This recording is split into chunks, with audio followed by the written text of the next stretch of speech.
रे भूख लागता आए आदमी को लौकते नहीं के। और एक आदमी लौकता चलते नहीं ओकरा से पूछे। ए भैया। हाँ भैया। क्या करता रहो?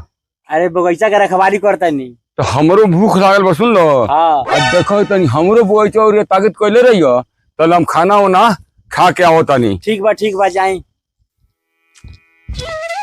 ई तो गईला खाना खाए, हम इनकर बगीचा देखा तनी, ई खा के वही है तो हमरो बगीचा देखी है तो हमू जाम खाना खाए। हेलो, काल पड़े का होता? हाँ ठीक बा, हमर सब ठीक बा। ठीक बा नु? सुनो ना, ये सब तो बात भइल बहुत राय से, कितना दिन से राय से कहत चले नहीं। ते सारा पहले बता हमारे पैसा भेजबे के। साला कितना दिन से कहत रहे आज देम काल देम, आ 10 दिन के कहला 10 महीना बीत गए माधर चोत नहीं हैं। राय से बतिया दे सार नहीं बुझे तर सुगा गाय बुझे तर सार नहीं आवत नहीं तार लग रुका पहुंचता नहीं। ते माधर चोत बताओ देवे कि ना देवे पैसा? हैं यो हाँ, ई केना जंगल झाड़ी में ले गेले रे? रास्ता कागे था नहीं के? ये तो हम लोन जानता नहीं, हम तो हिचुक में आए नहीं। हैं तो लाड़ पे बोला लिए लो ने।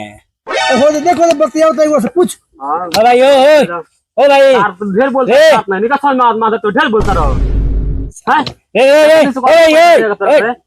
ये बाहर बकारी ए हरन दे ना हरन का रे का हो बतियो भाई एकरा माधर माधर तो नहीं साफ आवत नहीं रुको साथ नहीं काले गाड़ी धरते तार लगे।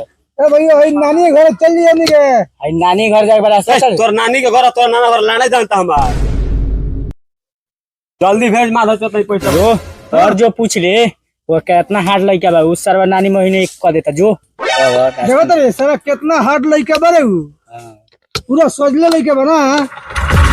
चल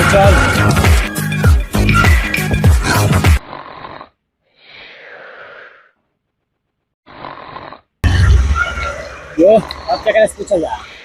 देखना होने सुपर लखाई को से पूछने जगह के। अबे ओए के बा हेलो ओए सरवस बहिर बकारी कहिया के कुम कर मकारे। ए तोरा माई के कौन है सूते नहीं के? ए हरामी के लइका का रे काले जगह उतर से रे? हमनी के अपना नानी के घर जाए के बा। ए तो जा सो तो नहीं के रोकले कौन बा? इतना अच्छा खासा सूतर नहीं सरवा हॉर्न मार मार के हमरे के तबाह को के जगा देले सो।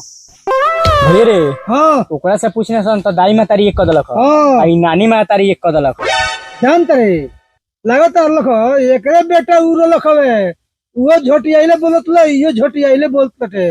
रे काम माथा चटले बस जा सना काम माथा पे हमरा पसार के बस सुते देबो सो जा सो।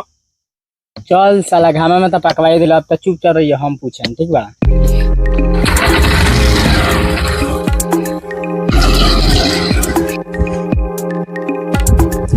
ए वो अभी ले यारवा कहलक है जे 5 मिनट के अंदर आवत नहीं 1 घंटा हो गई अभी तक ले ना आइल। लागत है कि पूरा खानवा खा के उड़वा दी। अब हमरो भूख लागल बा हमू चलते नहीं अपना घर है खाना खाए। लाड़ से बगीचा रखवारी हुई चाहे ना हुई।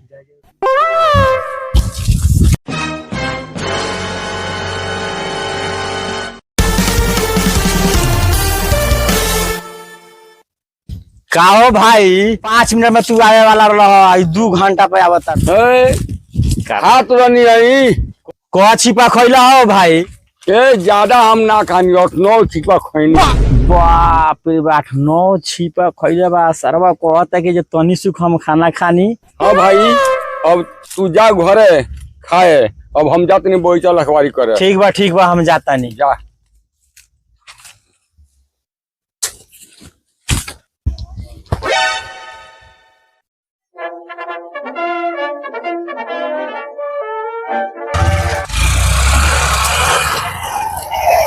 अच्छा हमरा नानी यहाँ जाए के बा तो जा तारा के रोकले के बा। तारा नानी के यहाँ जाए के बा। तारा नानी के नाम का हो? झपसी देवी। बाप रे तो झपसी देवी बतावता। तोरा नाना का कथी नाम हो? जापस देवी। तू रक्षा का नाना खोले नहीं कि ना बोले के एकदम जा लो आगे वहीं बा।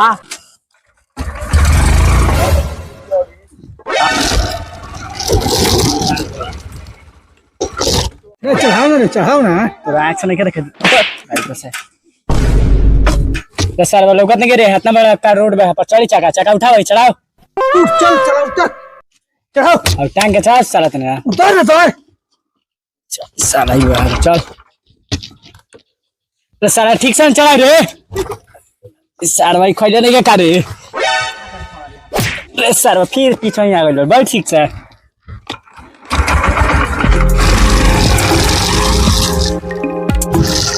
अरे अरे ये बुझाता नाना नानी घर आई जो अच्छा ठीक है चल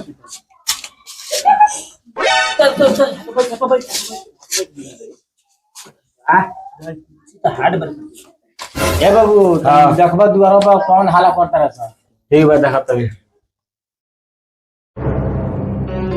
भइयो नानी घर में कौन लोग तीन कसन मोर बोला सका रे इन्हें बोल देला गलती हो गई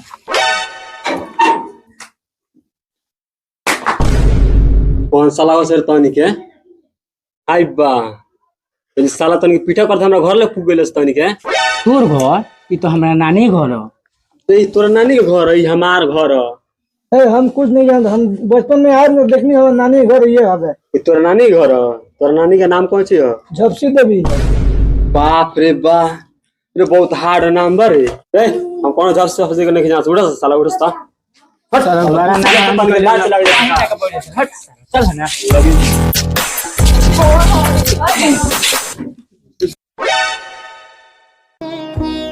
सर नाना नानी जब पतला वहीं जाके बैठा चल बढ़िया रे तू कौन सारवा चोरा ले गेल बढ़िया रे सारवा गाड़ी चोरवा दिली चल सारवा खोजल जा गाड़ी अरे ये गाड़ी चुरा ले सर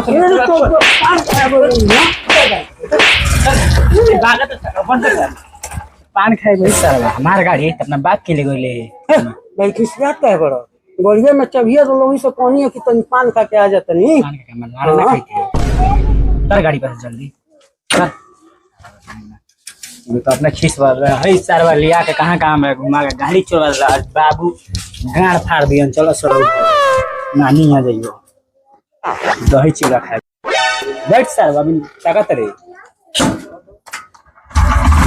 वापस चल के जा चाहिए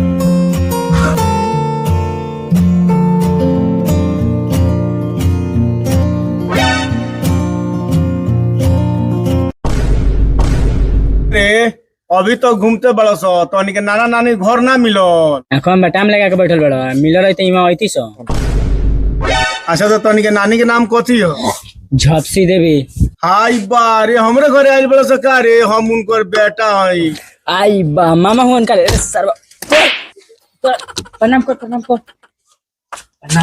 खुश रह सो मामा ओकरा बड़ी हार्ड गाड़ी देलो ए तो हम तनी के चिन्हत कारण और सब बताओ सो ठीक ठाक बड़ा सनु नाना कहाँ बड़ा ए नाना देखनु हो गछिया लोग तो गछिया हो जा बड़ा आम के रखवारी करते रहे अच्छा हो गछिया हां आम के रखवारी करते रहे चल भैया देखल जाऊंगा